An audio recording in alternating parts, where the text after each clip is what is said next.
Some men spend their whole lives running from the past, only to discover that home was waiting for them all along.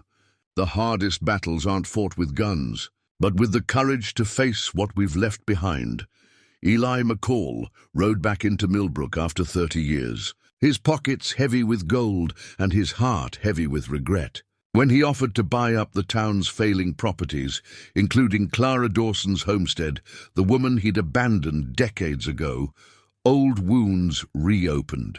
But it was Clara's 9-year-old granddaughter who changed everything. As Eli mounted his horse to leave after a heated town meeting, little Junie screamed, "Don't get on that horse. Will staying to face his demons finally give him redemption?" Before we jump back in, tell us where you're tuning in from. And if this story touches you, make sure you're subscribed, because tomorrow I've saved something extra special for you. The morning sun cast long shadows across Millbrook's dusty main street when Eli McCall's polished black carriage rolled into town. The sight was strange enough to make old-timers pause their whittling and mothers peek from behind curtains. Nobody in these parts had seen such finery since the railroad company men came through 5 years back. And those visitors had brought nothing but broken promises. Eli stepped down from the carriage with the careful grace of a man who'd learned to move deliberately. At 62,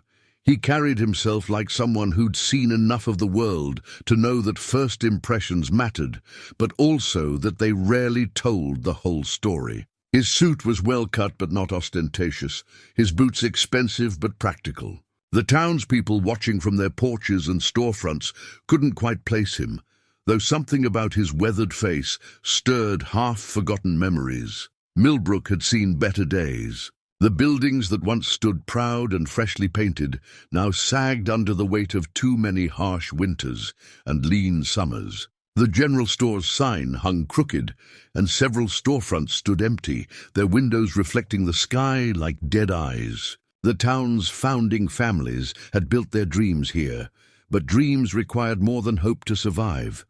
Clara Dawson was hanging laundry behind her modest homestead on Elm Street when she heard the commotion. The property had been in her late husband's family for 20 years, though property was perhaps too generous a word for the small plot of land with its weathered house and struggling vegetable garden.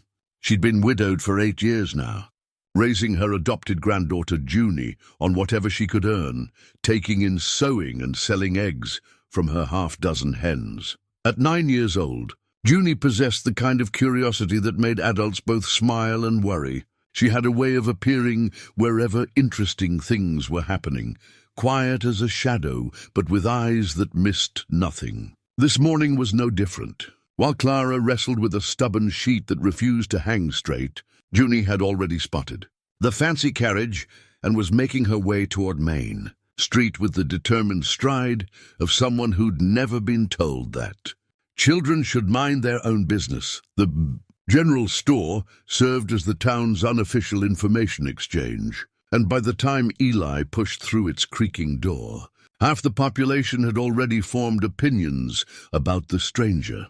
Behind the counter, Harold Brennan wiped his hands on his apron and studied the newcomer with the practiced eye of a man who'd been sizing up customers for 30 years. "Help you with something?" Harold asked, his tone carefully neutral.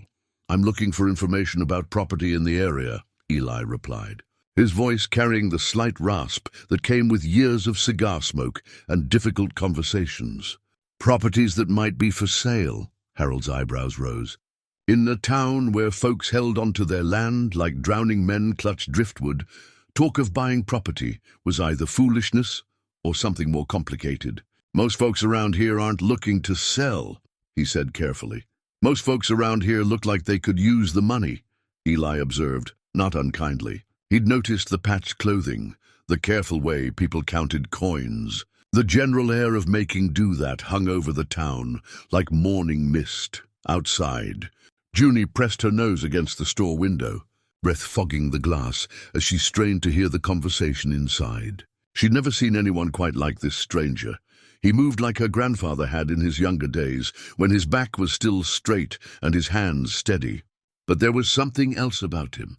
something that made her think of the stories her grandmother Clara sometimes told about people who carried heavy secrets. The conversation in the store was interrupted by the arrival of Margaret Foster, the town's self-appointed keeper of social order. Margaret had opinions about everything, and the energy to share them whether asked or not. She swept into the store with the authority of someone who'd never doubted her right to know everyone else's business. "Mr. Brennan," she announced, "I trust you're not encouraging any foolishness about selling land to strangers." Her sharp eyes fixed on Eli with the intensity of a hawk spotting field mice. "We've had enough trouble with outsiders making promises they don't keep." Eli turned to face her with the patient expression of a man long accustomed to dealing with difficult people. "Ma'am, I'm not in the business of making promises I can't keep. I'm in the business of making fair offers for property that owners might want to sell." "And just who might you be?" Margaret demanded. "Eli McCall," he said simply, watching her face for recognition. He saw it, a flicker of something that might have been memory, quickly suppressed. "McCall," Margaret repeated slowly. "That name sounds familiar." Before Eli could respond, Junie chose that moment to push through the store door, the bell jingling her arrival. She looked up at the tall stranger with frank curiosity, taking in his fine clothes and the way he held himself like someone accustomed to being listened to. "Are you really going to buy people's houses?" she asked with the directness that only children could manage. Eli found himself smiling for the first time since arriving in town. "Only if they want to sell them, little miss, and only if we can agree on a fair price. My grandmother says our house isn't for sale," Junie informed him seriously. "She says it's not about the money." "Your grandmother sounds like a wise woman," Eli replied, something in his expression shifting. "What's your grandmother's name?" "Clara Dawson," Junie said proudly. "She makes the best apple pie in 3 counties, and she can shoot a rattlesnake at 20 paces. Margaret Foster made a disapproving sound. "Junie Dawson, your grandmother will have words with you about talking to strangers." But Eli wasn't listening to Margaret anymore. The name Clara Dawson had hit him like a physical blow, bringing with it a flood of memories he'd spent 30 years trying to outrun. Clara Henderson, as she'd been then. Clara with her laughing eyes and her stubborn streak and her way of making him believe he could be better than he was. "Does Mrs. Dawson still live on Elm Street?" he asked, his voice carefully controlled. Junie nodded enthusiastically. "The same house she grew up in. She says some places get into your bones, and you can't leave them even if you try." The words carried more weight than the child could possibly know. Eli excused himself from the store, stepping back into the bright morning sunshine with his mind churning. He'd come to Millbrook with a specific purpose, a plan he'd been refining for months. But he hadn't expected Clara to still be here, still carrying the name of another man, but living in the house where he'd first kissed her under the apple tree that probably still stood in the backyard. As he walked back toward his carriage, Eli was unaware that he was being watched from multiple windows. In a town the size of Millbrook, privacy was a luxury few could afford. By evening, everyone would know about the well-dressed stranger asking about property, about his interest in Clara Dawson's place, about the way his face had changed when Junie mentioned her grandmother's name. Clara herself remained unaware of these developments as she continued hanging laundry, humming an old song she'd learned as a girl. Hidden in her bedroom, tucked between the pages of her Bible, lay a letter she'd written 30 years ago but never sent. The paper was yellowed now, the ink faded, but the words remained as true as the day she'd written them. "My dearest Eli, I don't understand why you left without a word, but I forgive you. I hope wherever you've gone, you've found what you were looking for. I hope you've found peace. If you ever come home, know that some part of me will always be waiting." The letter had been her way of saying goodbye to the man who'd ridden out of her life as suddenly as he'd ridden into it. She'd never imagined that someday, decades later, those words might become prophetic. She'd moved on, married Thomas Dawson, been widowed, taken in her orphaned granddaughter, built a life of quiet dignity and careful contentment. But some stories have a way of circling back on themselves. And some people have a way of returning just when you think you finally learned to live without them. In a town like Millbrook, where everyone's history was intertwined like the roots of the old oak tree in the town square, the past had a way of refusing to stay buried. As the sun climbed higher and the morning grew warm, Eli McCall stood beside his carriage and made a decision. He would begin with the other properties first, establish his credentials, build trust. Clara would come last, not because she mattered least, but because she mattered most. And because some conversations required more courage than others, even for a man who'd spent 30 years learning how to be brave. 3 days passed before Clara learned the stranger's identity, and by then, half the town was buzzing with news of his generous offers. The Miller family had accepted $1,200 for their struggling farm, more money than they'd seen in 5 years combined. Old Pete Carson had sold his blacksmith shop for enough to buy passage west and start fresh in California. Word traveled fast in Millbrook, and with each transaction, Eli McCall's reputation shifted from suspicious outsider to potential savior. Clara first heard the name while purchasing flour at Brennan's store, where Margaret Foster was holding court among a cluster of wives and widows. Margaret's voice carried the authority of someone who'd appointed herself keeper of the town's collective memory. McCall, Margaret was saying, her tone sharp with recollection. I knew that name sounded familiar. Eli McCall used to work for old Henderson before he up and disappeared one night. Left without so much as a goodbye, if memory serves. Clara's hand froze on the flour sack. The name hit her like a physical blow, bringing with it a rush of memories she'd carefully buried under years of practical living. Eli McCall, not dead, as she'd sometimes wondered during the hardest nights. Not forgotten, as she'd tried to convince herself. Here in Millbrook, making offers on property as if he belonged. Clara, Harold Brennan's voice seemed to come from far away. You all right there? She realized she'd been staring at nothing, her face pale as morning mist. Fine, she managed, though her voice sounded strange even to her own ears. Just fine. Margaret Foster's keen eyes missed nothing. Seems to me you might know something about this McCall fellow, Clara. But Clara was already moving toward the door, leaving her flour unpurchased and her dignity in tatters. She needed air, needed space to think, needed to decide how she felt about the impossible fact that Eli McCall had returned to Millbrook after 30 years of silence. The encounter she'd been dreading came the following afternoon. Clara was tending her small vegetable garden when she looked up to see a familiar figure walking up the dusty path to her front door. 30 years had changed him. His dark hair was now silver at the temples, his face lined with the kind of weathering that came from hard decisions and harder consequences. But his walk was the same, that confident stride that had once made her heart race. Junie, who'd been helping pull weeds, spotted him first. "It's the man from the store!" she called out, abandoning her gardening duties to run toward the approaching figure. "The one who's buying everyone's houses." "Junie," Clara called sharply, "come back here." But Junie was already engaging Eli in animated conversation, her young voice carrying clearly across the yard. "Are you really as rich as everyone says? Mrs. Foster thinks you must have robbed a bank or something equally exciting." Eli's laugh was warm and genuine. "I'm afraid the truth is far less exciting than Mrs. Foster imagines. I was fortunate in some mining investments out in Colorado." Clara straightened slowly, pulling off her gardening gloves with deliberate care. She needed these few extra seconds to compose herself, to find the woman she'd become, rather than the girl she'd once been. When she finally looked up, Eli was standing at her garden gate, his hat in his hands, and uncertainty written across his weathered features. "Hello, Clara, Eli."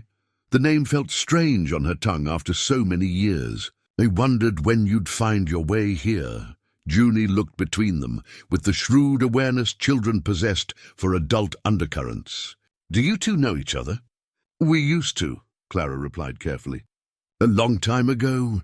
Eli reached into his vest pocket and withdrew a gold pocket watch, its surface tarnished with age and wear. The movement seemed unconscious, a nervous habit developed over decades. Clara's eyes fixed on the watch and she felt her breath catch. She remembered giving it to him for his 25th birthday, remembered the inscription she'd had engraved on the back, "To my beloved Eli, CD 1863. "Might we talk?" Eli asked. Privately. Clara glanced at Junie, who was watching the exchange with fascination. "Junie, why don't you take those carrots to Mrs. Patterson next door? Tell her they're payment for the eggs she gave us last week." The child gathered the vegetables with obvious reluctance, clearly hoping to stay and listen to whatever interesting conversation was about to unfold. But Clara's tone brooked no argument, and soon they were alone in the garden where Clara had spent countless hours over the years, coaxing life from stubborn soil. "You look well," Eli said quietly. "I look old," Clara replied with characteristic honesty. "We both do. You look like someone who's lived well. That's different than just looking old." The compliment stirred something in Clara that she'd thought long dead. She pushed the feeling aside with practiced determination. "What do you want, Eli?" He was quiet for a long moment, studying the simple homestead with its neat garden and well-maintained cottage. "I heard you were widowed." "I'm sorry. Thomas was a good man. We had 8 good years before the fever took him, and the child... Junie's my granddaughter by choice, not blood. Her parents died in a wagon accident 3 years ago. She had nowhere else to go." Eli nodded, something in his expression suggesting he understood more about taking in strays than most people might expect. "You always had a generous heart." Clara's jaw tightened. Don't stand there and talk about my heart as if you have any right to an opinion about it." The words hung between them like a challenge, and Eli had the grace to look ashamed. "You're right. I gave up that right a long time ago." "You did," Clara agreed, though her voice had lost some of its edge. Anger was easier to maintain when the object of it wasn't standing there looking genuinely contrite. "Why are you here, Eli? And don't tell me it's just about property speculation." Eli turned the pocket watch over in his hands, the gesture revealing the inscription that had somehow survived 30 years of wandering. "I came back to make things right. With the town, with the people I left behind. With you. Some things can't be made right with money." "No," he agreed, "but some things can be made easier. You're struggling here, Clara. Anyone can see that. The house needs repairs. The property needs work." "The property is fine," Clara interrupted, though they both knew it wasn't entirely true. "I'd like to make you an offer. A generous one. Enough for you to buy a place somewhere with better opportunities. Maybe closer to a real town, where Junie could attend a proper school." Clara stared at him for a long moment, trying to read the motivations behind his calm expression. "And why would you do that?" "Because I owe you a debt that money can't repay, but money might at least acknowledge." The admission hung between them, heavy with implication. Clara remembered the night he'd left. No warning, no explanation, just an empty bed and a note that said only, "I have to go. Don't wait for me." She'd been 23 and madly in love, and certain that whatever had driven him away, he'd come back when he could. She'd waited 2 years before accepting Thomas Dawson's quiet courtship. Waited until waiting became more painful than moving forward. But part of her had never stopped wondering what would have happened if she'd held on just a little longer. "How much?" she asked finally. $3,000. The sum was staggering, more than Clara would see in a decade of sewing and egg sales. Enough to start over anywhere she chose, to give Junie opportunities Clara had never dreamed of providing. "I need time to think about it," she said. "Of course. There's no rush." But even as he said the words, something in Eli's eyes suggested that time might be more precious than he was letting on. He placed his hat back on his head and tipped it politely. "It was good to see you again." Clara, despite everything, she watched him walk away, noting the slight stiffness in his gait that hadn't been there 30 years ago.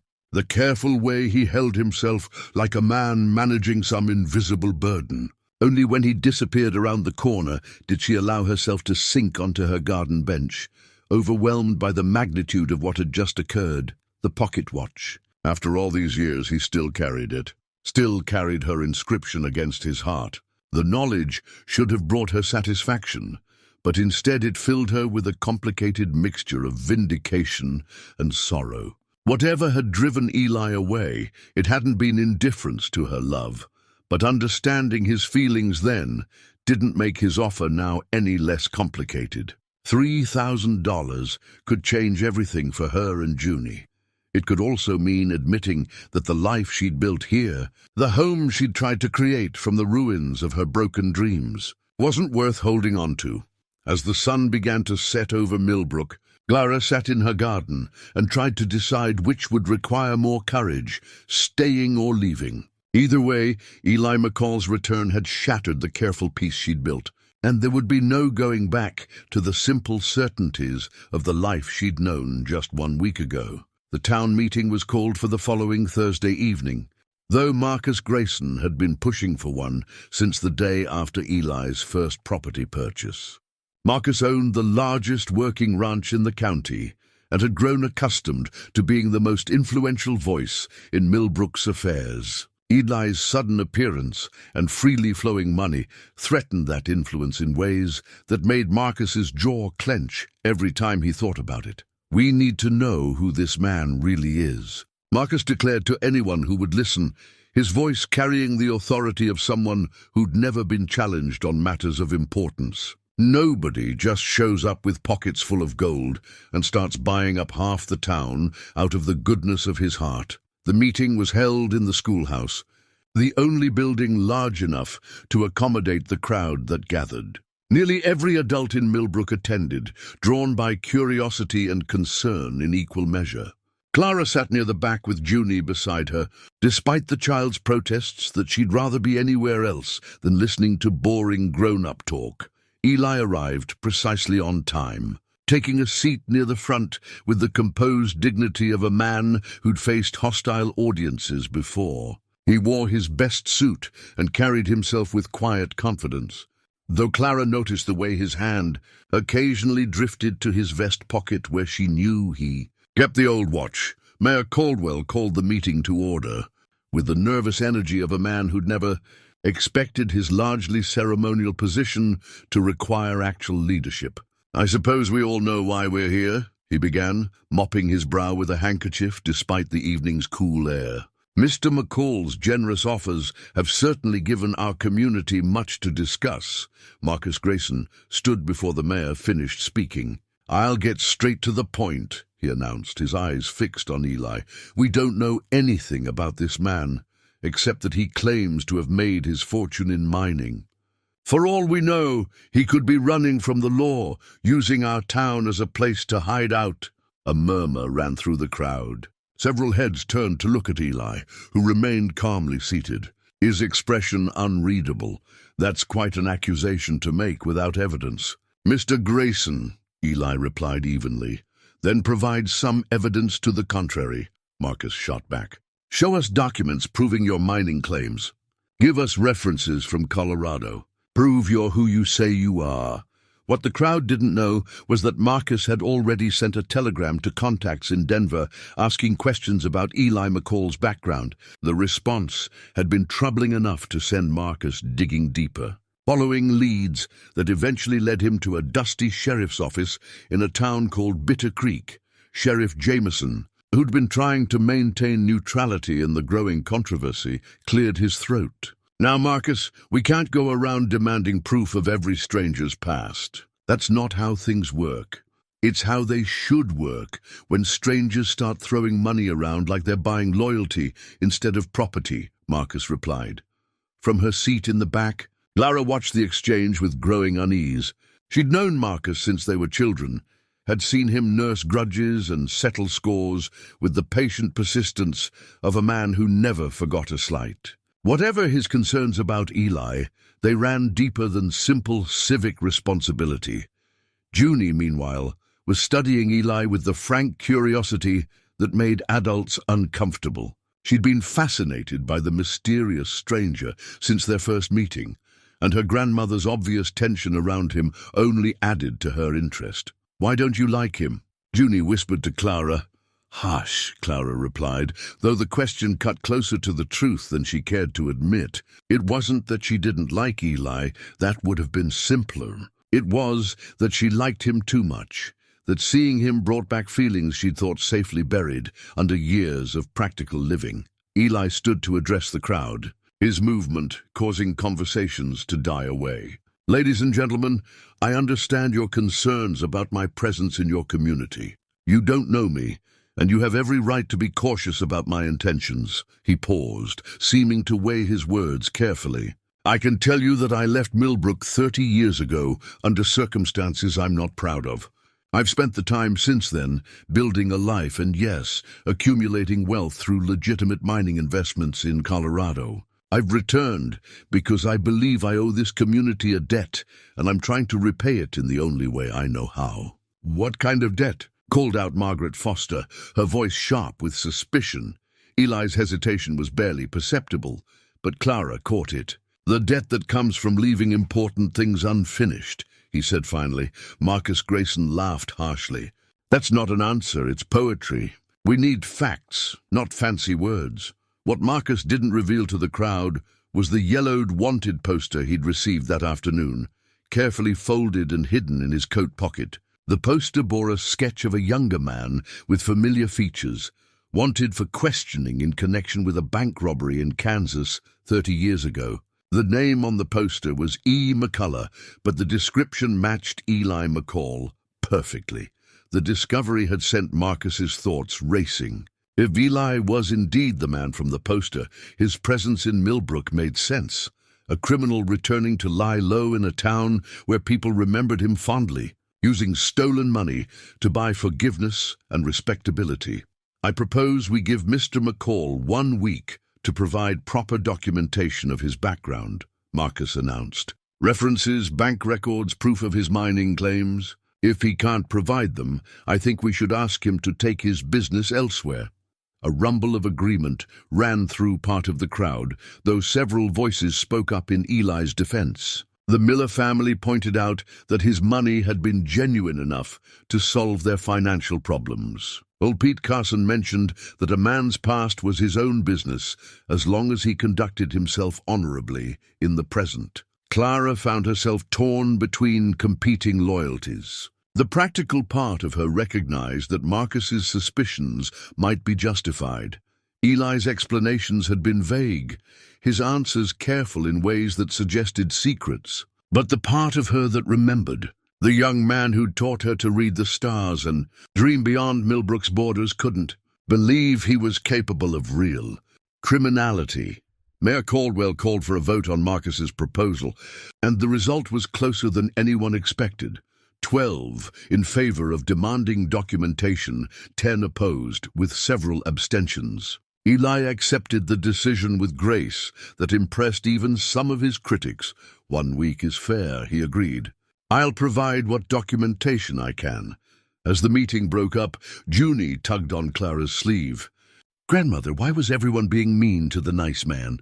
Clara looked down at her granddaughter's concerned face and struggled to find an explanation that would satisfy a 9-year-old's sense of justice. "People get suspicious when things seem too good to be true, sweetheart. Sometimes being careful is wise, but sometimes being careful just means you're scared," Junie replied, with the devastating logic that only children possessed. Walking home under the star-filled sky, Clara couldn't shake the feeling that her granddaughter might be wiser than all the adults in that room combined. Fear, she realized, had been driving more of the evening's tensions than legitimate concern.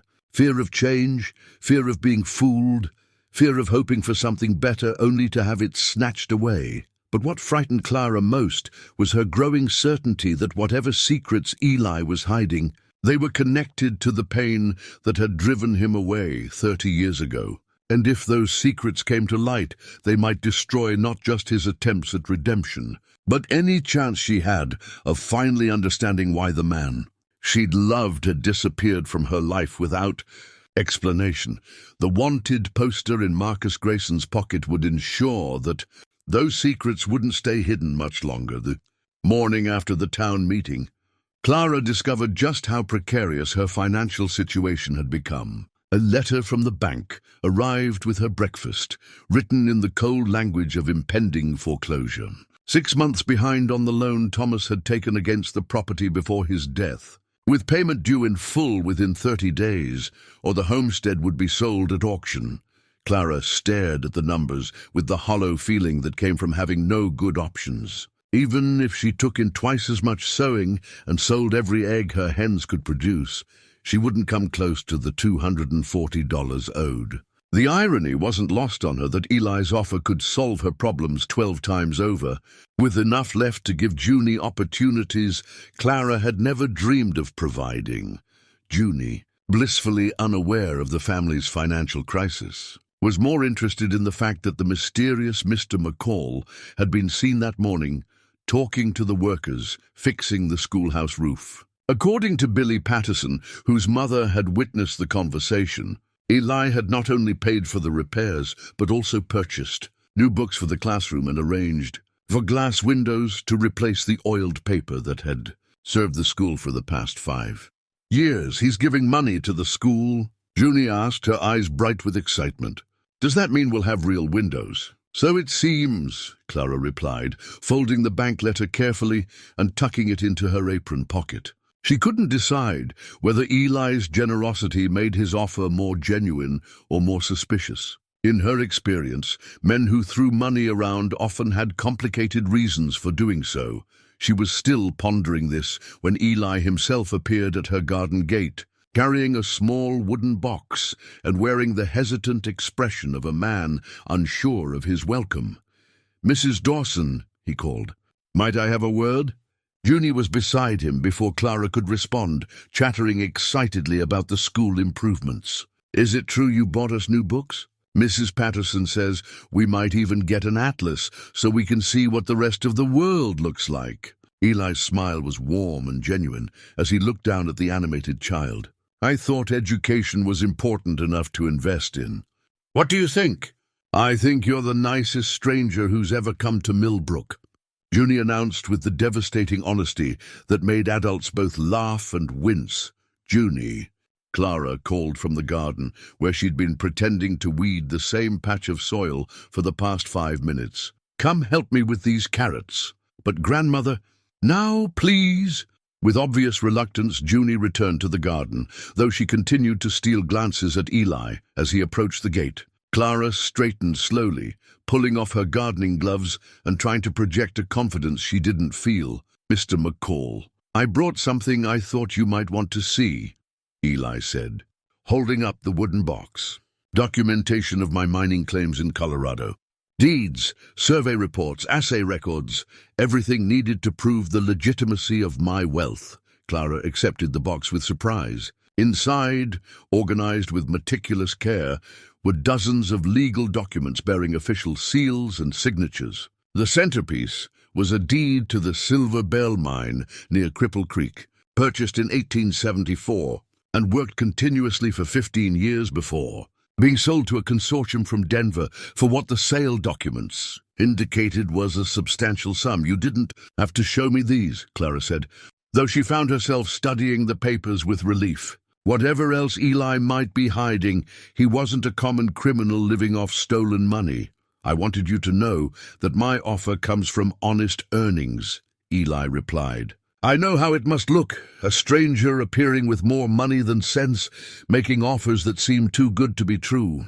People are suspicious because they're used to being disappointed," Clara observed, still examining the mining documents. "We've had our share of men who promised prosperity and delivered heartbreak."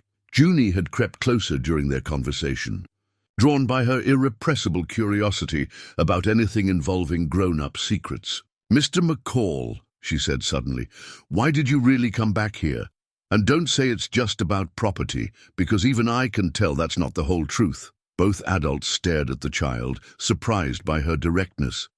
Eli was quiet for a long moment, and when he spoke, his voice carried a weight that made Clara's chest tighten. "Sometimes a man spends so long running from his past that he forgets how to live in the present," he said slowly. "I came back because I need to stop running. This place, these people, they deserve better than what I gave them before." "What did you give them before?" Junie asked, with the persistence of a child who'd latched onto an interesting mystery. "Not enough. Eli replied simply. Not nearly enough. Clara felt something shift inside her chest, a loosening of anger she'd carried for 3 decades. She'd always assumed Eli had left because Millbrook wasn't enough for him, because she wasn't enough. But his words suggested a different story. A man fleeing not toward something better, but away from something he couldn't face. "Grandmother," Junie said suddenly, "you should invite Mr. McCall for dinner. Mrs. Patterson says hospitality is a Christian virtue, and he looks like he could use a good meal."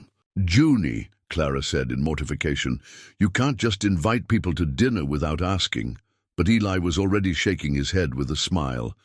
"That's very kind, Miss Junie, but I wouldn't want to impose." "It's not imposing if you're invited," Junie replied with unassailable 9-year-old logic. "Besides, Grandmother makes the best rabbit stew in 3 counties, and you look like you haven't had a proper home-cooked meal in years." Clara found herself caught between embarrassment and an unexpected urge to laugh.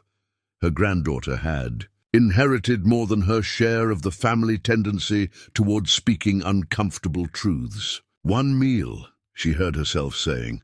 "Tomorrow evening, if you're available." Eli's surprise was evident, followed quickly by something that looked like gratitude. "I'd be honored." As he prepared to leave, Clara noticed the way Junie had positioned herself near the gate, clearly hoping to continue their conversation. There was something about Eli that drew the child like a moth to flame. Perhaps the novelty of a stranger who treated her like an intelligent person rather than dismissing her as most adults did. "Mr. McCall," Junie called as he reached the end of the garden path. "Do you have any children of your own?" Eli paused, and Clara saw something flicker across his face. Pain, perhaps, or regret. "No," he said quietly. "I never had that privilege." Later that evening, as Clara helped Junie with her reading lessons, she found herself thinking about Eli's expression when her granddaughter had asked about children. It was the look of a man who'd realized too late that some opportunities once missed never came again. "Grandmother," Junie said, looking up from her primer, "I like Mr. McCall. He talks to me like I'm a real person, not just a little girl."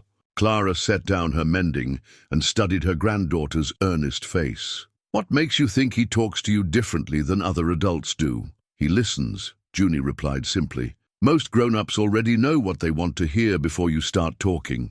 Mr. McCall actually pays attention to what I say." The observation was so astute that Clara felt a familiar surge of pride in the remarkable child who'd become the center of her world. But it also made her wonder what other insights Junie might have about the complicated man who'd reappeared in their lives. Outside, the evening wind carried the sound of hammering from the direction of the schoolhouse, where workers were installing the new windows Eli had purchased. For the first time since his return, Clara allowed herself to consider the possibility that his intentions might be exactly what they appeared to be, the sincere attempts of a man trying to balance old debts and find some measure of peace. But peace, she knew from experience, was often more complicated than it appeared on the surface. Marcus Grayson stood in his ranch's forge at dawn, heating his branding iron until it glowed orange in the dim light. But this wasn't the familiar G that marked his cattle. This was something else entirely. He'd spent the previous evening modifying the iron, reshaping it into a symbol he intended to brand into the consciousness of every person in Millbrook. The mark of a traitor. The wanted poster lay open on his workbench, its faded ink still legible enough to read the description of E. McCullough, wanted for questioning in connection with armed robbery. The sketch bore enough resemblance to Eli McCall to convince Marcus that his suspicions were justified. Now he just needed to convince the rest of the town. Boss, his foreman, Pete Hawkins, appeared in the doorway of the forge, squinting against the bright glow of heated metal. "You're up early even for you." Marcus set the iron aside to cool. "I want you to spread the word among the men. Casual-like, nothing that looks like we're starting trouble. But let it be known that Eli McCall isn't who he claims to be." Pete had worked for Marcus long enough to recognize the tone that meant serious business. "What kind of not who he claims to be?" Marcus handed him the wanted poster, The kind that's been running from the law for 30 years. The kind that comes back to a place where people remember him fondly, thinking he can buy his way to respectability. Pete studied the faded image, whistling low. This really him? Near enough. And if he thinks he can waltz back into this town and take over, buying people's loyalty like their cattle at auction, he's got another think coming. What Marcus couldn't say even to himself, was that his hatred of Eli ran deeper than civic duty or criminal suspicion. He'd been in love with Clara Henderson 30 years ago, had planned to court her properly once he'd built up his ranch enough to offer her security. Then Eli McCall had appeared like a romantic hero from one of those Eastern novels, sweeping Clara off her feet with poetry and promises and grand gestures that Marcus could never match. When Eli left without explanation, Marcus had expected Clara to turn to him for comfort. Instead, she'd closed herself off for 2 years before accepting Thomas Dawson's quiet courtship. The humiliation had festered in Marcus for 3 decades, and now the source of that humiliation had returned to claim not just Clara's property, but her attention once again. Clara was unaware of Marcus's growing campaign against Eli as she prepared for their dinner that evening. She'd spent most of the morning trying to stretch their meager supplies into something resembling a proper meal, trading eggs with neighbors for vegetables, and using the last of her precious store-bought flour for biscuits. The bank letter remained folded in her apron pocket, a constant reminder of how desperate her situation had become. She'd counted and recounted their savings, $18.37, not even enough to cover 1 month's payment, let alone the full amount owed. Time was running out, and Eli's offer was beginning to look less like a choice and more like a necessity. Junie had spent the afternoon cleaning the house with the enthusiasm of a child anticipating something special. She'd picked wildflowers for the table, polished the few pieces of good china until they gleamed, and peppered Clara with questions about proper dinner etiquette. "Should I curtsy when he arrives?" Junie asked, practicing an elaborate bow that nearly sent her tumbling into the furniture. "Just be yourself," Clara advised, though she was secretly charmed by her granddaughter's excitement. "Mr. McCall seems to appreciate your natural manner." When Eli arrived at precisely 6 o'clock, he carried a small bouquet of flowers from the town's only florist and a wrapped package that immediately caught Junie's attention. "What's in the box?" she asked before he'd even crossed the threshold. "Junie," Clara scolded gently, "let the man come inside before you interrogate him." Eli's laugh was warm and genuine. "It's quite all right. To answer your question, Miss Junie, it's a book. I thought you might enjoy having something new to read."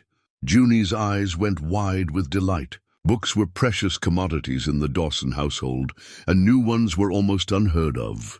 Clara felt a tightness in her chest as she watched her granddaughter carefully unwrap the package to reveal a beautifully illustrated copy of Alice's Adventures in Wonderland. "It's the most beautiful thing I've ever seen," Junie breathed, running her small fingers over the gilt lettering on the cover.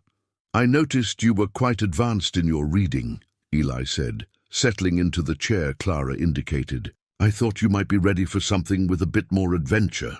During dinner, Clara found herself studying Eli with new eyes. He listened to Junie's chatter about school and friends with genuine interest, asking thoughtful questions and responding to her observations as if they came from an adult rather than a child. When Junie mentioned her dream of seeing the ocean someday, Eli's face grew wistful.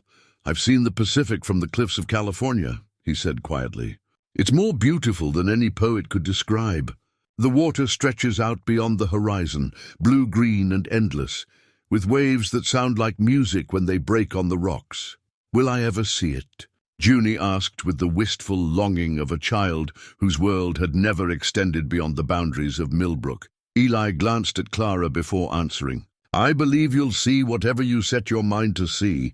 Miss Junie, the world is larger than most people realize, and there's room in it for someone with your curiosity and intelligence." After dinner, while Clara cleared the dishes, Eli helped Junie sound out some of the more challenging words in her new book. Clara watched from the kitchen, struck by how naturally he interacted with the child. There was something almost hungry in the way he absorbed Junie's trust and affection, as if he'd been starved for such uncomplicated connection. "Mr. McCall," Junie said suddenly, looking up from the book, "are you lonely?" The question was so direct, so innocently perceptive, that both adults froze. Clara stopped washing dishes, and Eli's hand stilled on the page they'd been reading. "Why do you ask?" Eli said finally, "You have the same look my grandmother gets sometimes when she thinks I'm not watching. Like you're remembering something that makes you sad." Clara felt her breath catch. Her 9-year-old granddaughter had seen something in a few short encounters that most adults would have missed entirely. "Sometimes," Eli admitted quietly, "loneliness becomes such a habit that you forget what it feels like to be anything else. But you don't have to be lonely now." Junie replied with the simple logic that cuts straight to the heart of complicated adult emotions. "You have friends here, do I?" Eli asked, glancing toward Clara with an expression she couldn't quite read. "You have me," Junie said firmly. "And grandmother likes you too, even though she tries to pretend she doesn't." "Junie," Clara exclaimed, mortified, but Eli was smiling, the first genuinely relaxed expression Clara had seen from him since his return. "Thank you, Miss Junie. That means more to me than you might realize." Later, after Junie had been tucked into bed with her new book and a promise that she could read one more chapter, Clara walked Eli to the garden gate. The evening air was cool and sweet with the scent of honeysuckle, and for a moment it was easy to forget the complications that surrounded his presence. "She's remarkable," Eli said, referring to Junie. "You've done well with her." "She does most of the work herself," Clara replied. "Children like Junie raise themselves mostly. Adults just try to stay out of their way."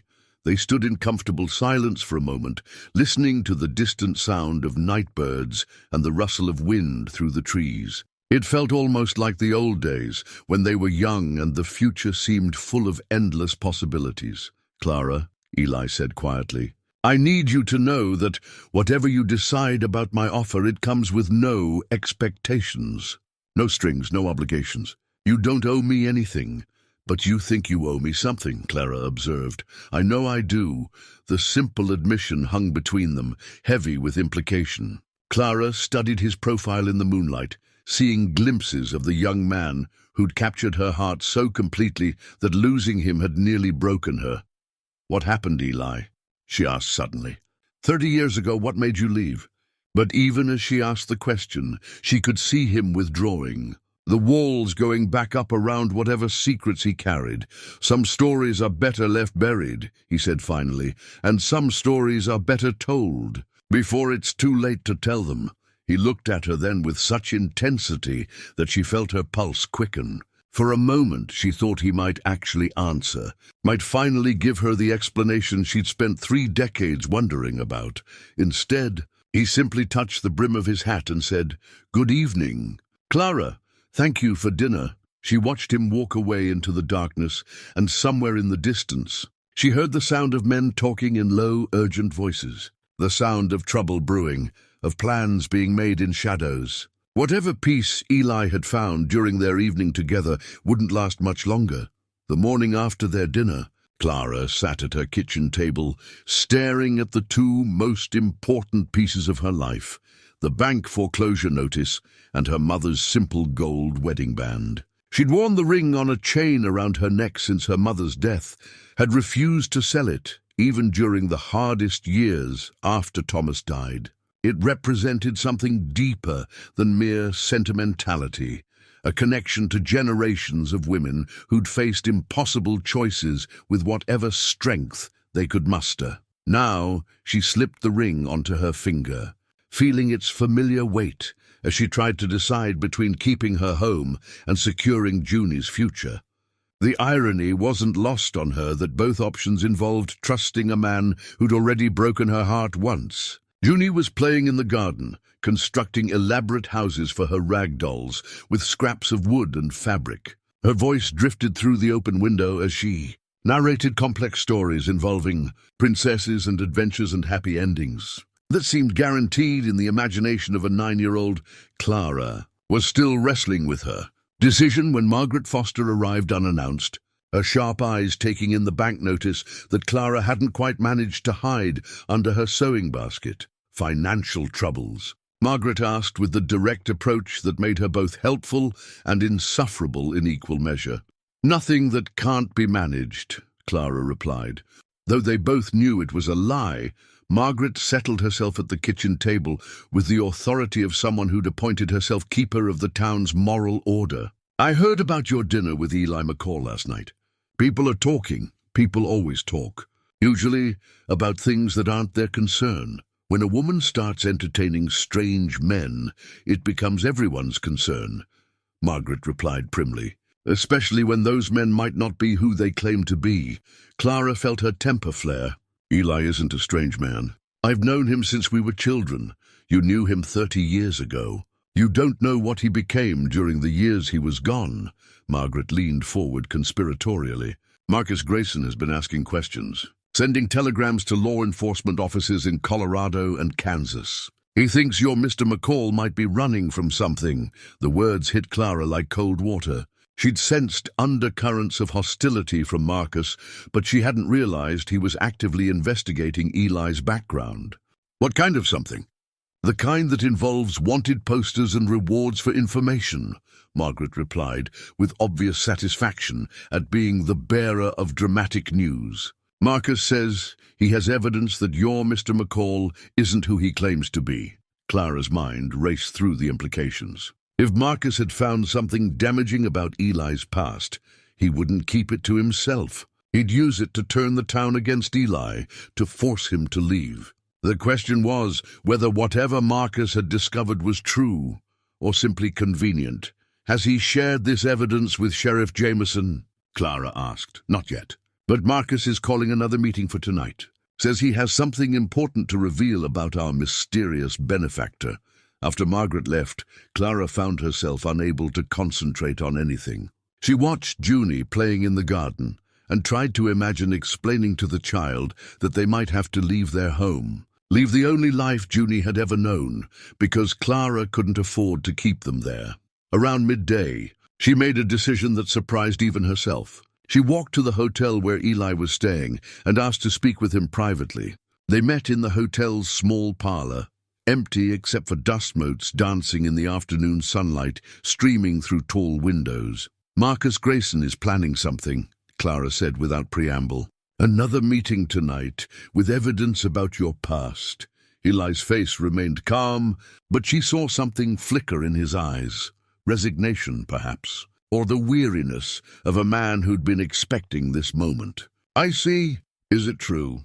Clara asked. Whatever he's found, is it true?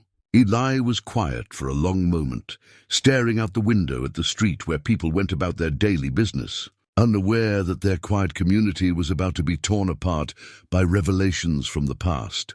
30 years ago, he said finally, I made choices I'm not proud of. I was young and angry and convinced that the world owed me something. I fell in with men who shared that conviction, and we took things that didn't belong to us. Clara felt the words like physical blows. You were an outlaw for about 6 months, long enough to realize that running from the law was no way to live, not long enough to do anything truly terrible. I never killed anyone, never hurt anyone who didn't choose to fight. But I took money that belonged to other people, and that makes me a thief, regardless of the circumstances. Is that why you left Millbrook? Partly. Eli turned from the window to face her, his expression raw with honesty.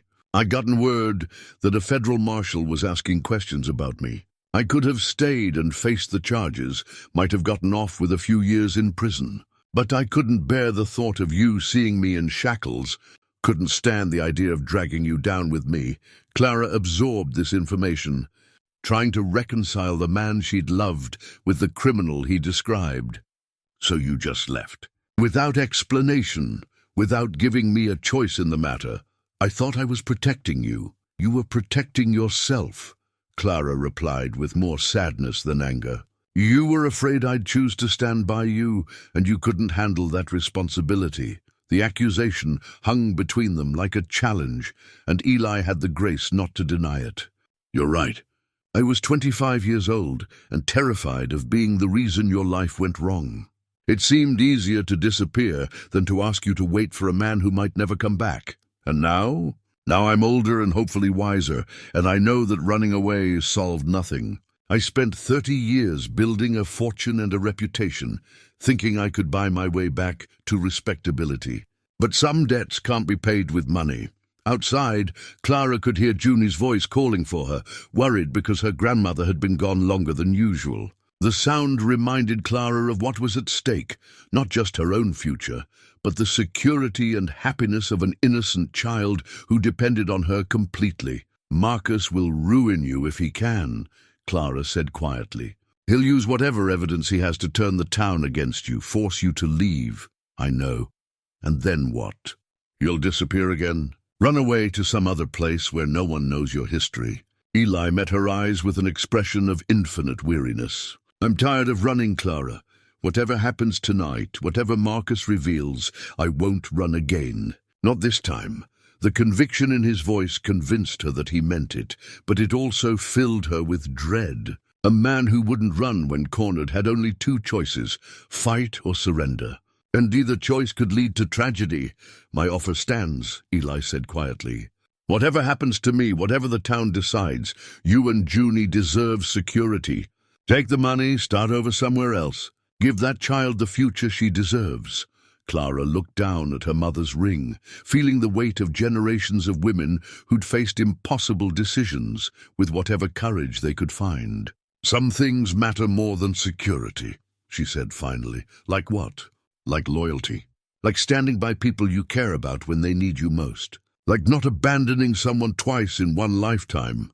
Eli stared at her as if she'd spoken in a foreign language. "Clara, you don't understand." "I understand perfectly," she interrupted. "You're planning to face whatever Marcus throws at you tonight, and you're planning to face it alone." "Well, you're wrong about that. Whatever happens, you won't be alone this time." As she walked home to prepare for what promised to be the most difficult evening of her life, Clara felt a strange sense of peace. She'd made her choice, not about Eli's money, but about the kind of person she wanted to be. Some decisions couldn't be reduced to practical considerations or financial necessity. Some decisions required the kind of courage that came from the heart rather than the head. Tonight, she would discover whether that courage was enough to save the man she'd never stopped loving, or whether some mistakes were too great to be forgiven by a small town with long memories and short patience for complicated truths. The telegram arrived at the hotel that afternoon, delivered by a nervous clerk who'd been told it was urgent business correspondence. Eli opened it in the privacy of his room, though the message was brief enough to read in a single glance. "William Davidson died Tuesday. Stop lawyers need instructions. Stop entire operation, now yours. Stop condolences. James Morton, stop." Eli sank into the room's single chair, the telegram trembling in hands that had grown unsteady over the past months. William Davidson had been more than a business partner. He'd been the closest thing to family Eli had known during his years in Colorado. They'd struck silver together, built an empire together, and now Davidson was gone, leaving Eli sole owner of mining interests worth more than some small country's treasuries. The irony was bitter. He'd returned to Millbrook to distribute his wealth and make peace with his past before his own time ran out. But now he had even more money than he'd started with. Money he'd never lived long enough to spend. Money that would die with him unless he found a way to pass it on to people who could use it wisely. The cough that had plagued him for months chose that moment to assert itself, bringing with it the familiar taste of blood that the doctor in Denver had warned him about. 6 months, the man had said, with the brutal honesty that came with medical training. Maybe less, depending on how aggressively the consumption progressed. Certainly no more than a year. Even with the best treatment available, Eli had accepted the diagnosis with the same stoic resignation he'd applied to most of life's disappointments. He'd lived longer than many men, had accumulated more wealth than he'd ever expected, had seen more of the world than most people could imagine. If death was the price of those experiences, it seemed a fair enough bargain. But returning to Millbrook had complicated his acceptance of mortality. Seeing Clara again, meeting Junie, remembering what it felt like to be part of a community, these experiences had awakened longings he'd thought safely buried. For the first time in decades, he found himself wishing for more time, not to accumulate additional wealth or see new places, but simply to explore the possibility of belonging somewhere again. A knock at his door interrupted these melancholy reflections. Sheriff Jameson stood in the hallway, his expression grave and his hand resting on his gun belt with the casual readiness of a man who'd learned to expect trouble. "Mr. McCall," the sheriff said, "I wonder if we might have a word." In private, Eli invited him in, noting the careful way Jameson positioned himself near the door, close enough to leave quickly, far enough to draw his weapon if necessary. Whatever had brought the sheriff here, it wasn't a social call. "I'll get straight to the point," Jameson said. "Marcus Grayson came to see me this morning with some interesting documentation about your past. Wanted posters, witness statements, telegrams from law enforcement offices in Kansas and Colorado." "I see." Eli kept his voice level, though his heart rate had increased noticeably. "And what did you tell him?" "I told him that unless he had evidence of crimes committed in my jurisdiction, old wanted posters weren't my concern. But I also told him I'd talk to you directly, get your side of the story, before tonight's meeting." Eli appreciated the man's fairness, even as he recognized the impossible position the sheriff was in. "What would you like to know?" "For starters, are you the man described in those wanted posters?" "I am." The admission came easier than Eli had expected. After 30 years of careful omissions and half-truths, simple honesty felt almost liberating. Though the charges were never proven, and the statute of limitations expired years ago. "Marcus seems to think you're here under false pretenses, using stolen money to buy respectability. Marcus Grayson has his own reasons for wanting me gone," Eli replied. "Reasons that have more to do with Clara Dawson than with my criminal history." Sheriff Jameson's eyebrows rose slightly. "Personal animosity?" "Marcus was in love with Clara 30 years ago. When I left town, he expected her to turn to him for comfort. When she didn't, he took it as a personal rejection. My return has awakened old resentments, and now he wants revenge. Now he wants me gone. By whatever means necessary." Eli moved to the window, looking down at the street where people were beginning to gather for the evening meeting. "Sheriff, I need to tell you something else. Something that changes the stakes considerably." He told Jameson about the telegram, about Davidson's death and the fortune it left him. More importantly, he told him about his own diagnosis, about the time limitation that had driven his return to Millbrook. "Jesus," Jameson breathed when Eli finished. "You're dying." "I'm trying to die well," Eli corrected. "There's a difference." The sheriff was quiet for a long moment, processing the implications of what he'd learned. "Does anyone else know?" "About your illness?" "Only the doctor in Denver. I came here to settle my affairs quietly, make amends where possible, and distribute my wealth to people who could use it.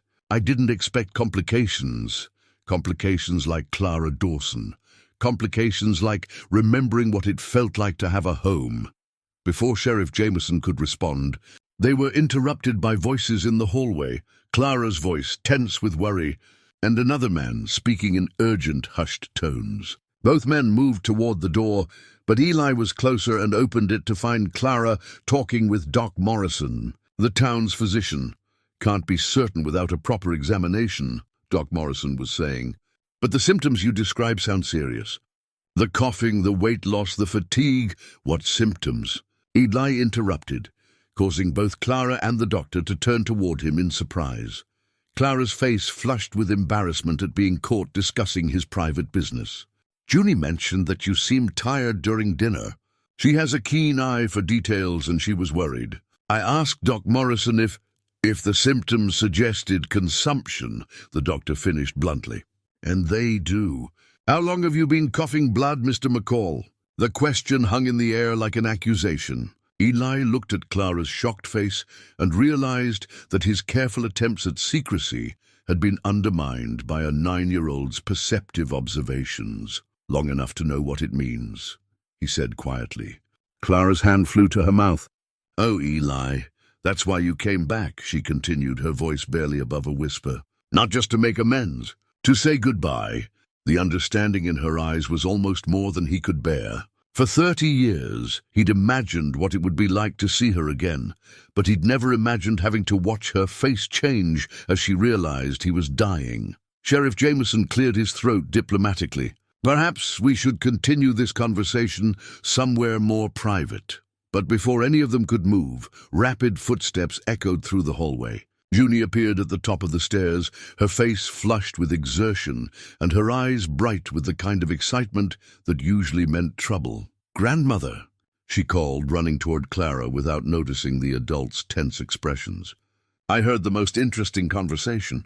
Mr. Patterson and Mr. Hawkins were talking behind the stable, and they said Marcus Grayson has a special plan for tonight's meeting. They said he's going to make sure Mr. McCall never causes trouble again." The innocent words sent ice through Eli's veins. Sheriff Jameson's hand moved instinctively toward his gun, and Clara pulled Junie closer with protective urgency. "What exactly did they say?" Jameson asked carefully.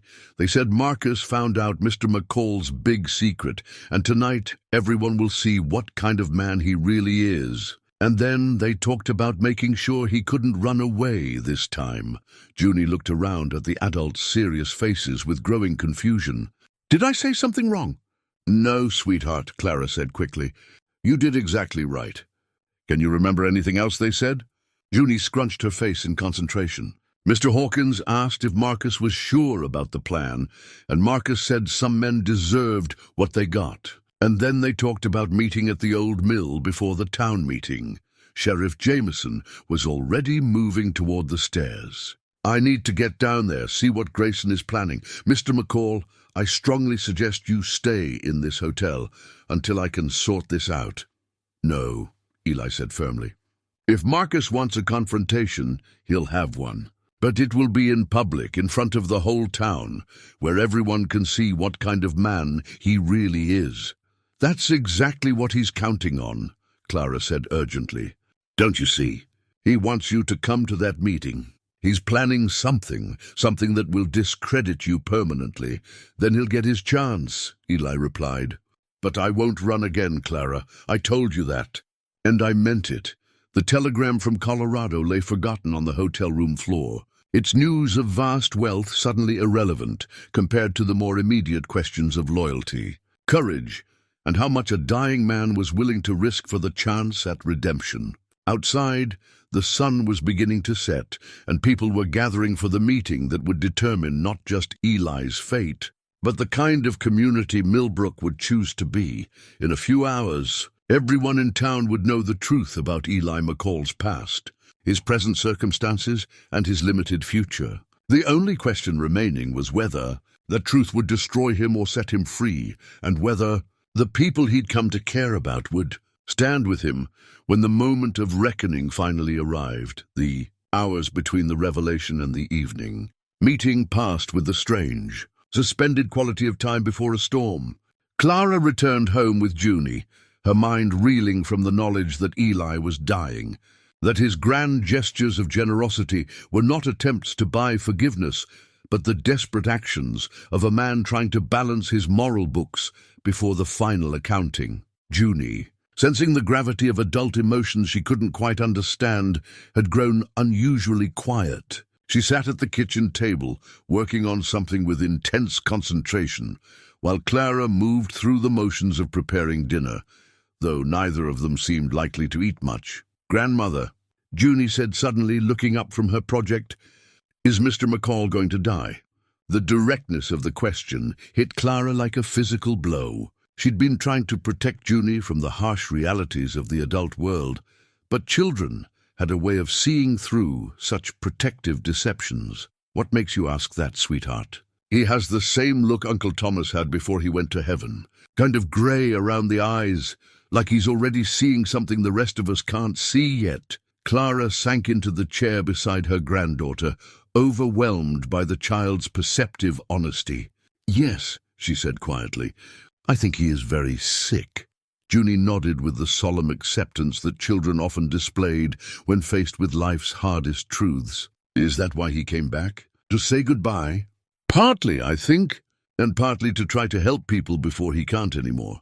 Junie returned to her drawing, adding careful details with the intense focus she brought to anything that mattered to her.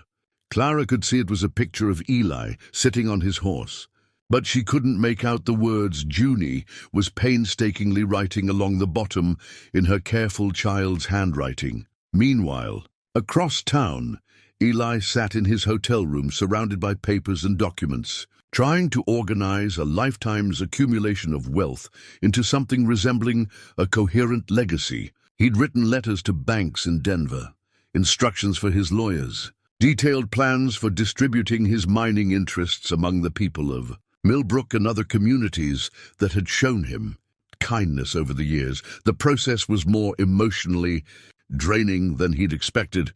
Each decision required him to weigh the relative merits of people he barely knew, to make judgments about who deserved help and who might use it wisely. The school would receive enough funding to operate for decades. The church would get money for repairs and expansion. Individual families would find their mortgages mysteriously paid off, their children's futures secured through educational trusts. But it was the letter he was writing to Clara that gave him the most trouble. How did you explain a lifetime of regret in a few paragraphs? How did you apologize for 30 years of absence and then ask someone to forgive you for dying just when you'd found your way back to them? A soft knock interrupted his struggles with the impossible letter.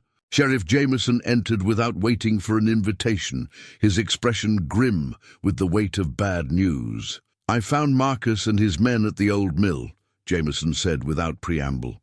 "They're planning something for tonight, something that goes beyond just embarrassing you in public." "What kind of something?" "The kind that involves rope and trees and permanent solutions to temporary problems." Jameson's voice carried the weary authority of a man who'd seen enough frontier justice to know how ugly it could get. "Marcus has convinced himself that you're a threat to the town's moral order, and he's found enough men who agree with him to make things dangerous." Eli set down his pen and studied the sheriff's worried face. "How many men?" 6, maybe 8. "Not enough to take you in a fair fight, but more than enough to overwhelm you if they catch you alone or off guard." "And what do you propose to do about it?" "I propose you get on your horse and ride out of town tonight. Don't go to the meeting. Don't give Marcus the chance to spring whatever trap he's planning. Just leave and let things settle down." Eli understood the practical wisdom of the suggestion, but he also understood that running away again would solve nothing. "I appreciate your concern, Sheriff, but I'm not leaving." "Damn it, man. This isn't about pride anymore. Marcus isn't planning to just run you out of town. He's planning to make sure you never threaten his position again, permanently. Then he'll have to do it in front of the whole town, where everyone can see what kind of man he really is." Jameson threw his hat on the floor in frustration. "You're talking about martyrdom, not justice. I'm talking about standing still long enough for people to see who I really am, instead of running away and letting them imagine the worst." The sheriff studied Eli's calm determination and recognized the futility of further argument. "If you're determined to go through with this, at least let me position some deputies around the meeting hall. Men I trust to keep things from getting completely out of hand. I'd be grateful for that." As evening approached, the schoolhouse began filling with townspeople, drawn by curiosity and concern in equal measure. Word had spread about Marcus's promised revelations, and everyone wanted to witness whatever drama was about to unfold.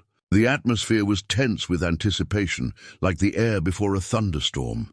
Clara arrived early with Junie, choosing seats near the back, where they could observe without being too conspicuous. Junie carried her drawing carefully folded in her pocket, having refused to leave it at home, despite Clara's gentle suggestions that it might be better to keep it safe. Marcus Grayson stood at the front of the room with the confident bearing of a man who held winning cards. He'd positioned his supporters strategically throughout the crowd, creating an atmosphere of controlled hostility that made even neutral townspeople nervous. The wanted poster lay on the table before him like evidence in a trial. When Eli entered the schoolhouse precisely at the appointed time, the room fell silent. He moved with the careful dignity of a man who knew he was walking into an ambush, but refused to show fear. His eyes found Clara's across the crowded room, and something passed between them, an acknowledgement of shared understanding, perhaps, or simply the recognition that some moments required more courage than others. Mayor Caldwell called the meeting to order with obvious reluctance, clearly wishing he was anywhere else. "I believe Mr. Grayson has requested time to address some concerns about Mr. McCall's presence in our community." Marcus stood slowly, savoring the moment of maximum dramatic impact. "Ladies and gentlemen, I've discovered some disturbing information about our generous benefactor. Information that casts serious doubt on both his character and his motivations for being here." He held up the wanted poster for everyone to see, though the faded image was too small for most people to make out clearly. This is a federal wanted poster from 30 years ago, seeking one E. McCullough for questioning in connection with armed robbery in Kansas. E. McCullough, Eli McCall. Same man, different name. A murmur ran through the crowd as people processed this information. Some faces showed shock, others suspicion. Still others the satisfaction that came from having their doubts confirmed.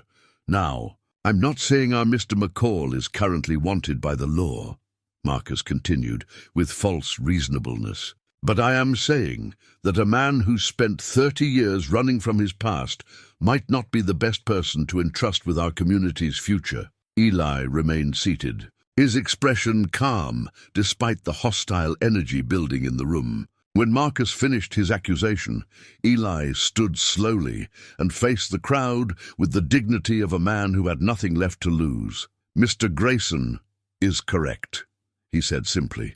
"I am the man described in that poster. 30 years ago, I made choices I regret, choices that forced me to leave this town and the people I cared about. I've spent the time since then trying to build a life worthy of the second chance I was given."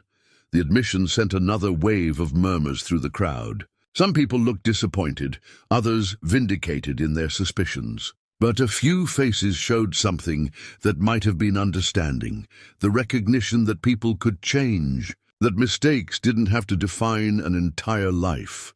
"The question before you tonight," Eli continued, "is not whether I've made mistakes, but whether you believe people can change, whether redemption is possible, whether a community is stronger when it offers forgiveness or when it demands perfect purity from its members." From her seat in the back, Clara watched the crowd's reaction with growing dread.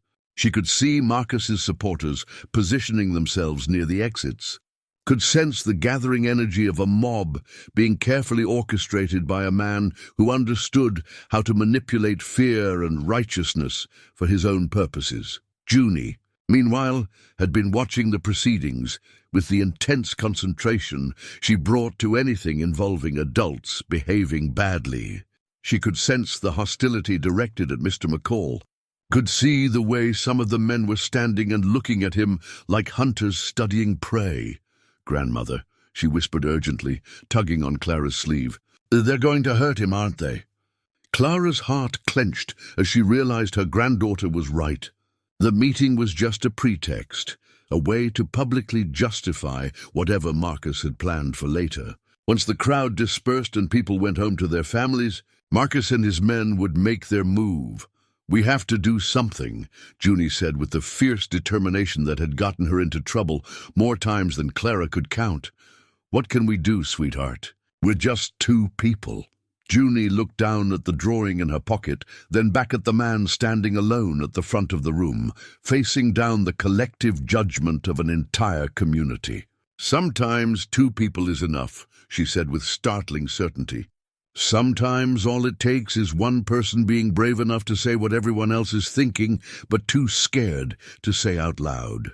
As the meeting moved toward its inevitable conclusion, with Marcus calling for a vote to demand Eli's immediate departure from Millbrook, Clara realized that her 9-year-old granddaughter understood something about courage that most of the adults in the room had forgotten. The question was whether that understanding would be enough to save a good man from the consequences of old mistakes and present enemies. Mayor Caldwell gripped the meeting gavel with hands that trembled slightly, the worn wooden handle smooth from decades of use in settling disputes and making difficult decisions. The gavel had been carved from an old oak tree that once stood behind the schoolhouse, the same tree where young couples had carved their initials and stolen first kisses when Millbrook was nothing more than a hopeful settlement. Now that tree lived on only in this symbol of civic authority, called upon to formalize what the heart had once decided in simpler times.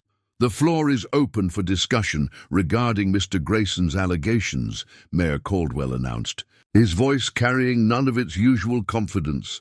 Margaret Foster was the first to speak, rising with the authority of someone who'd appointed herself moral guardian of the community. I think we need to consider what message we're sending to our children if we allow known criminals to buy their way into respectability. Standards matter, and if we compromise them once, where does it end? Murmurs of agreement rippled through part of the crowd, but Harold Brennan from the general store stood to offer a different perspective. It seems to me a man's actions in the present matter more than mistakes from 30 years ago. Mr. McCall's money has been honest and his intentions generous. That counts for something. Generous with stolen money, Marcus interjected, his voice carrying across the room with practiced authority. Money he took from hard-working people who trusted him not to rob them blind. The accusation hung in the air like smoke, tainting every generous gesture Eli had made since his return. Clara felt the atmosphere in the room shifting, fear and righteousness combining into something ugly and potentially dangerous. "The man has paid for new windows for our children's school," called out Thomas Miller, whose family had benefited from Eli's first property purchase. "He's put food on my table and hope in my children's eyes. I don't see how that makes him a threat to anyone. You don't see how a criminal with unlimited money might be dangerous." Marcus shot back. "What happens when he decides our town isn't grateful enough? What happens when he wants something we're not willing to give?" Clara could remain silent no longer. She stood slowly, feeling every eye in the room turned toward her, and drew strength from the memory of her mother's simple gold ring, still warm against her finger. "I've known Eli McCall since we were children," she began, her voice steady despite the hammering of her heart. "I knew him before he made his mistakes, and I know him now after he's spent 30 years trying to atone for them. The man I see today isn't the same frightened boy who ran away all those years ago. He's someone who's learned the difference between hiding from his past and facing it honestly." Margaret Foster made a sound of disapproval. "Clara Dawson, you're hardly objective when it comes to Eli McCall." "You're right," Clara agreed, surprising everyone, including herself. "I'm not objective. I loved that boy, and I've grieved his loss for 30 years. But that doesn't make my assessment of his character any less valid. If anything, it makes it more so. I know what he was capable of then, and I can see what he's become now." She turned to face Eli directly, her voice growing stronger with each word. "He could have stayed away. He could have lived out his remaining years in comfort, keeping his wealth and his secrets to himself. Instead, he came back to face the people he'd wronged, to make what amends he could while he still had time. That takes a kind of courage that most of us will never be called upon to show." The reference to remaining years caught the attention of several people, though Clara didn't elaborate on Eli's medical condition. Some truths were his to share, not hers. Eli rose to respond, his movement causing a hush to fall over the assembled crowd. "Mrs. Dawson is more generous in her assessment than I deserve," he said quietly. "I won't stand here and pretend that my past mistakes don't matter or that good intentions erase poor choices. But I will say this.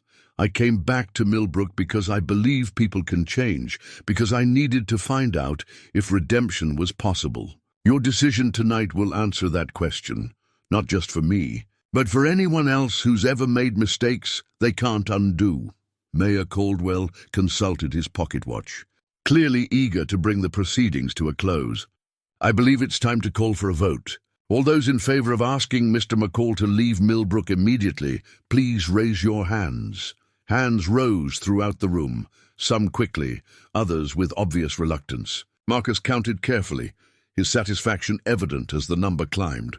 15 hands, then 18, then 21, all those opposed to this measure. Fewer hands rose in opposition, but they included some of the town's most respected citizens. Harold Brennan, the Miller family, Doc Morrison, and several others who'd seen enough of life to know that redemption was rarer and more precious than perfection. "The measure passes," Mayor Caldwell announced with obvious reluctance. 21 in favor, 14 opposed. Eli received the verdict with the dignity of a man who'd expected nothing different.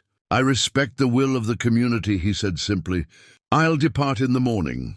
As the meeting broke up, people filed out into the cool evening air with the subdued energy that followed difficult decisions. Some seemed satisfied with the outcome, others disappointed, most simply eager to get home and put the unpleasantness behind them. Eli walked to his horse, tied outside the schoolhouse, moving with the careful deliberation of a man who knew he was being watched. Marcus's supporters had positioned themselves strategically around the building, and Clara felt her stomach clench with dread as she recognized the signs of coordinated action. "He's not planning to let Eli just ride away," she whispered to Junie as they stood on the schoolhouse steps. Junie gripped her grandmother's hand tightly, the folded drawing in her pocket forgotten in the face of more immediate danger. "We have to do something." Clara looked around desperately for Sheriff Jameson, but the lawman was nowhere to be seen, perhaps deliberately absent to avoid having to choose between enforcing the law and preventing vigilante justice. Eli swung into his saddle with practiced ease, despite the stiffness that had settled into his joints over recent months. He tipped his hat to the crowd with courteous dignity, then turned his horse toward the road that led out of town. It was then that Junie saw Marcus Grayson nod to his men, saw them begin to move with the coordinated purpose that meant violence was only moments away. Without thinking, without considering the consequences or asking permission, she broke free from Clara's grip and ran toward the mounted figure who'd shown her nothing but kindness since his return to their small town. "Don't get on that horse." Junie's voice cut through the evening air with the piercing clarity that only a child's voice could achieve, stopping conversations and turning heads throughout the dispersing crowd. She ran toward Eli with the desperate urgency of someone who understood, with 9-year-old certainty that something terrible was about to happen. Eli reined in his horse, looking down at the small figure running toward him with surprise and growing concern. Behind Junie, Clara was calling her name, her voice tight with fear, but the child paid no attention to anything except reaching the man she'd decided needed her help. "Don't get on that horse," Junie repeated as she reached Eli's side, her small hands grasping at his stirrup leather as if she could physically prevent him from leaving. "Please don't go. They're going to hurt you." The crowd that had been dispersing slowly began to gather again, drawn by the drama of a child pleading with a grown man. Marcus Grayson's men, who had been moving into position with predatory purpose, found their plans suddenly disrupted by the presence of an innocent witness. Eli looked down at Junie's upturned face, seeing tears streaming down her cheeks and a fierce determination that reminded him painfully of her grandmother at the same age. Something in her desperate plea reached through the careful defenses he'd built around his heart, speaking to a part of him that had been dead for 30 years. Without fully understanding why, Eli swung down from his saddle.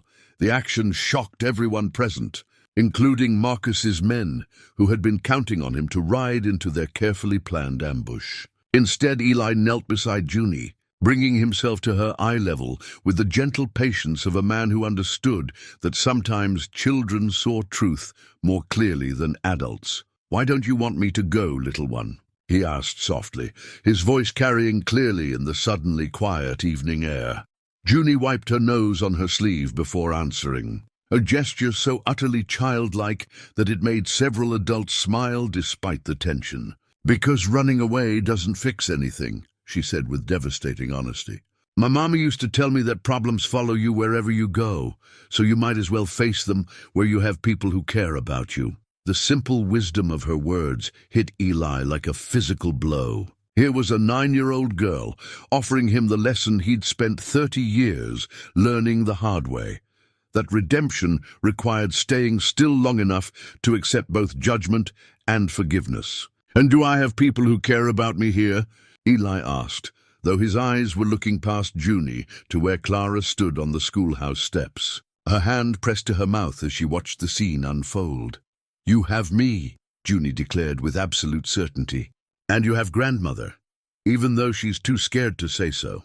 And you have other people too, people who know that good men sometimes make bad choices, but that doesn't make them bad men forever." From the crowd, Harold Brennan stepped forward, his voice carrying the authority of someone who'd seen enough of life to recognize truth when he heard it. "The child's right," he said simply. "Good men do make mistakes. Question is whether we're the kind of community that believes in second chances." Thomas Miller joined him, then Doc Morrison, then several others who'd been quiet during the formal vote, but who found their courage in the face of a child's honest plea. Not a majority, perhaps, but enough to make Marcus Grayson's planned violence suddenly complicated and public. Marcus himself had moved closer during the exchange, his hand resting on his gun belt and his face flushed with frustrated anger. "This is ridiculous," he snarled. "We voted. The man leaves town. End of discussion." "No," Eli said quietly, reaching down to unbuckle his silver spurs, the same spurs he'd worn for 30 years of wandering. He set them carefully on the ground beside his horse, a gesture so final and symbolic that everyone understood its meaning. "No more running. Not this time." He stood slowly, facing Marcus directly for the first time since his return. "You want to settle old scores, Marcus? Then settle them. But do it honestly in front of everyone, where they can see what kind of man you really are."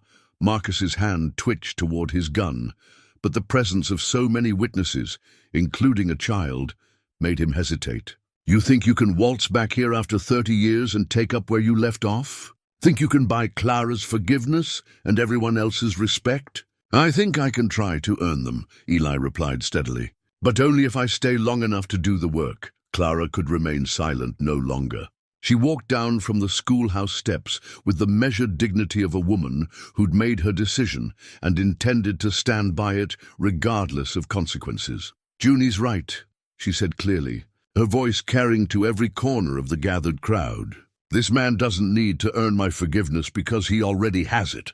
He made mistakes 30 years ago, yes. He left when he should have stayed, yes. But he's here now when he could be anywhere else, trying to make things right while he still can." She moved to stand beside Eli, not touching him, but close enough that her support was unmistakable. "If this community is going to judge people by their worst moments instead of their best efforts, then maybe it's not the kind of place any of us should want to live."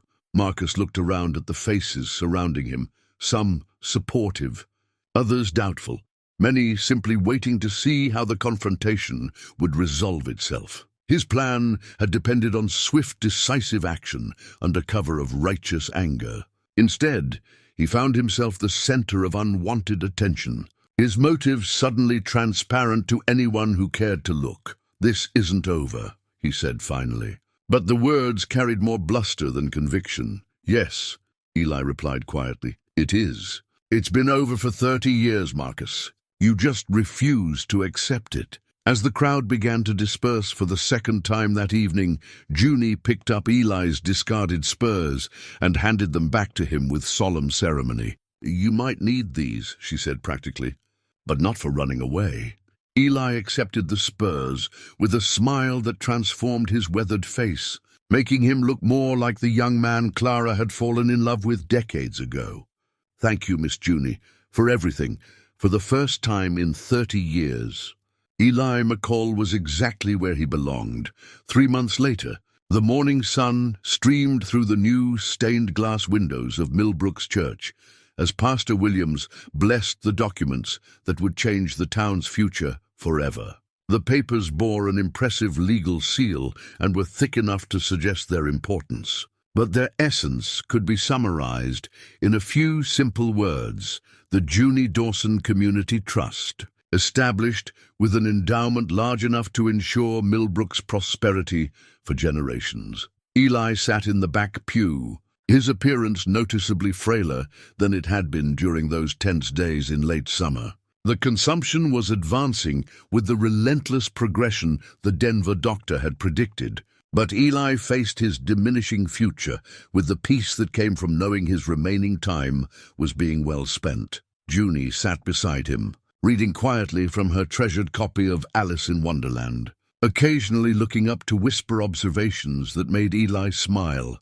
She'd become his constant companion during his final months, appointed by some unspoken community consensus to serve as his guide to the simple joys he'd missed during his years of wandering. "Mr. McCall," she whispered as Pastor Williams droned through the legal formalities, "do you think the Cheshire Cat was really wise or just good at confusing people?" "Maybe both," Eli replied softly.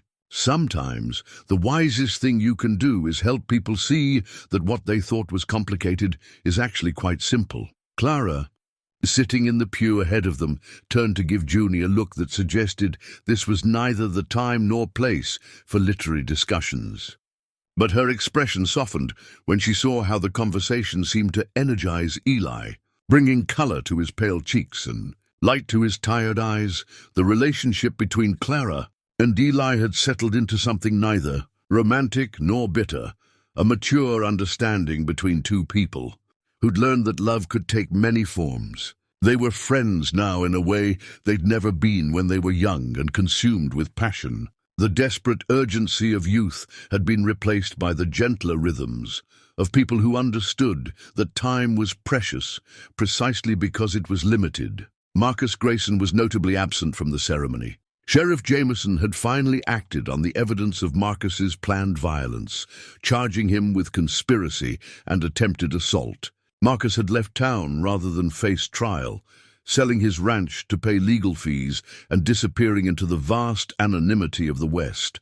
Some people regretted the loss of his influence and energy, but most agreed that Millbrook was a more peaceful place. Without his brooding resentments and need for control, the trust documents represented more than just financial security. They embodied Eli's understanding of what a community needed to thrive. The school would receive perpetual funding for teachers, books, and improvements. The church would have money for maintenance and expansion. Individual families would find their mortgages mysteriously paid off and their children's education secured through carefully administered scholarships. But perhaps most importantly, the trust established a tradition of community decision-making that ensured no single person would ever again wield the kind of divisive power that Marcus had accumulated. Major decisions would be made by committee, with representation from every segment of the population, including, remarkably, a provision that children's voices would be formally heard on matters affecting their futures. "Some of our youngest citizens," Eli had explained to the lawyer drafting the documents, "see things more clearly than those of us who've learned to accept compromise as wisdom." As the ceremony concluded and people began filing out of the church, Junie tugged on Eli's sleeve with the persistence that had become familiar to everyone in town. "Mr. McCall, Mrs. Patterson says you're going to live with Jesus soon. Is that true?" The directness of the question caused several adults to freeze in mortification, but Eli answered with the same honesty he'd brought to all of Junie's inquiries. "I think so, sweetheart. The doctors say my body is getting too tired to keep working much longer. Will you tell Jesus about Millbrook when you see him? About how people here learn to be kinder to each other?" Eli's eyes misted with tears he didn't try to hide. "I'll tell him about a little girl who taught everyone that sometimes the bravest thing you can do is ask someone not to leave." Clara joined them as they walked slowly toward the church entrance, matching her pace to Eli's careful steps. Outside, the town bustled with the energy of a community that had rediscovered its sense of purpose. New businesses were opening, families were moving in to take advantage of the opportunities the trust provided, and children played in streets that felt safer and more hopeful than they had in years. "Do you have any regrets?" Clara asked as they paused on the church steps, watching Junie run ahead to join a group of friends. "Only one," Eli replied thoughtfully. "I regret that it took me 30 years to learn what that child understood instinctively, that home isn't a place you leave behind, it's a place you choose to build. And if you had it to do over again?" Eli considered the question seriously, studying the town that had given him both his greatest failure and his final redemption. "I'd still make mistakes," he said finally, "but I'd make them here, with people who cared enough to help me learn from them."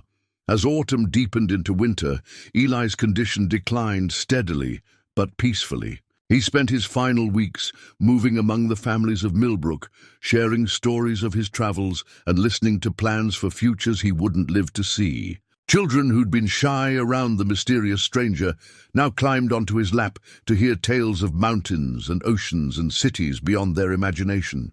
Junie remained his most faithful companion, reading to him when he became too weak to hold books, describing the daily miracles of small-town life with the enthusiasm that made ordinary moments seem extraordinary. She was with him when he died quietly in his sleep on a snowy December morning, her hand clasped in his as if she could anchor him to the world through sheer force of affection. The funeral drew people from neighboring towns who'd heard about the stranger who'd given his fortune to a community that had initially rejected him.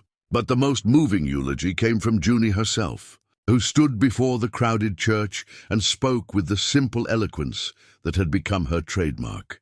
"Mr. McCall taught me that it takes more courage to stay than to leave," she said, her young voice carrying clearly to every corner of the church. "He taught me that sometimes the best way to say goodbye is to make sure the people you love will be okay without you. And he taught me that home isn't about the place you were born. It's about the place where people know your name and love you anyway." Years later, when Junie had grown up and become a teacher herself, she would tell her students about the man who'd shown their community that redemption was possible for anyone brave enough to stop running and start healing. The trust would continue to transform lives long after its founder was gone, ensuring that Millbrook remained a place where second chances were valued and where the wisdom of children was taken seriously. But perhaps Eli's greatest legacy wasn't the money or the institutions he'd established. It was the understanding he'd left behind that true wealth came not from what you accumulated, but from what you were willing to give away. In choosing to stay rather than run, he taught an entire community that the courage to face your past was the first step toward building a better future. The pocket watch Clara had given him so many years ago was buried with him, its inscription finally fulfilled, "To my beloved Eli." In death, he'd found the peace that had eluded him in life, and Millbrook had found the heart it had almost lost to fear and suspicion. Some stories end with people riding off into the sunset. But the best stories, Junie would come to understand, end with people choosing to stay home and build something beautiful together.